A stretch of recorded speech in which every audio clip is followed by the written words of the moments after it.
The diagnosis of cancer, the word cancer, is petrifying. When the diagnosis comes down, it is so difficult to process. You need to find someone that you can trust to take care of you. I've taken care of thousands of patients with cancer, gynecologic cancer, and not only that, my dad, my mother-in-law, both faced cancer, both died unfortunately. It is a difficult, difficult transition, but the outcomes are getting much, much better these days. We have far better surgery. We have far better therapies. I'm an integrative gynecologic oncologist. In fact, I'm the only one in the country that's quadruple board certified in gynecologic oncology, women's health in general, and in holistic and integrative medicine by two separate boards.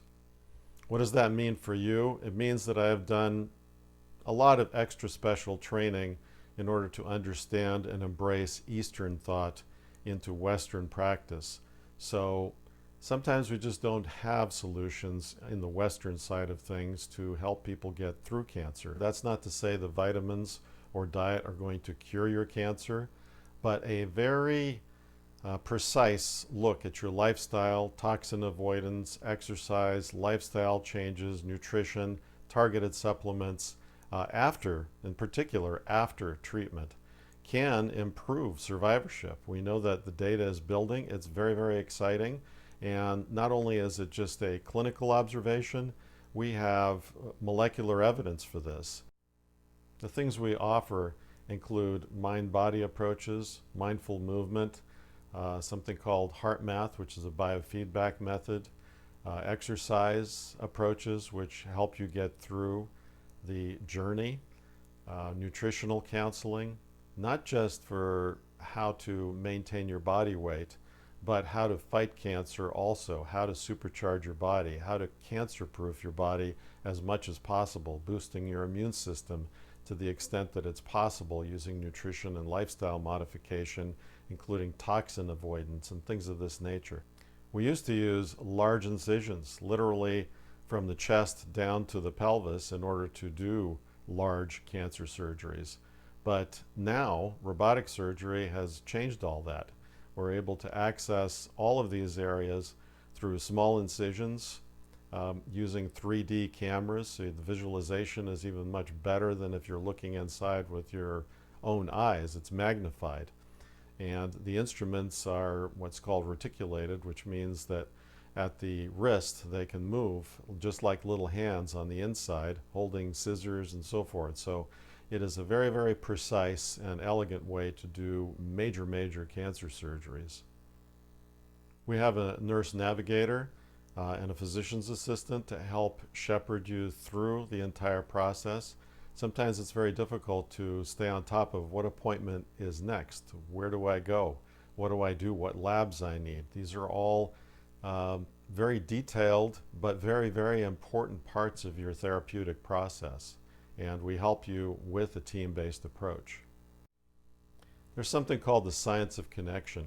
I think if you don't connect with your doctor, and if you don't trust your doctor, there has to be a two-way trust. You should have several options on the table at all times. At all times, there are options, whether they be research or standard approaches or complementary support. I dare to say alternative approaches, some of which are helpful and are in research. Others are complete bunk. You need to be able to trust your doctor to guide you through what you need to do. You don't really have time to do all of the research using Professor Google or well-meaning friends who may have known somebody that took something in the past and perhaps they got help by that, but most of the time it just flat out doesn't work. You need to be guided to the best possible options in both mainstream and in complementary natural integrative support, and that is what I do. I work at St. John's Hospital, which is in Santa Monica, California, and across the street is the John Wayne Cancer Institute, where there is a whole lot of basic science and translational research going on, which we participate in as a department. This translates into clinical trials as well. where we're able to export those things that are found in the lab and essentially provide them to you in the clinical setting. It's very, very exciting these days because we're able to determine on a genomic level what the cancer may respond to and have very, very targeted therapies. We also have better and better approaches for diagnosing cancer early, and that is prevention is certainly the best thing you could do, but diagnosing something early is the next best thing you could do to improve your chances of beating the cancer.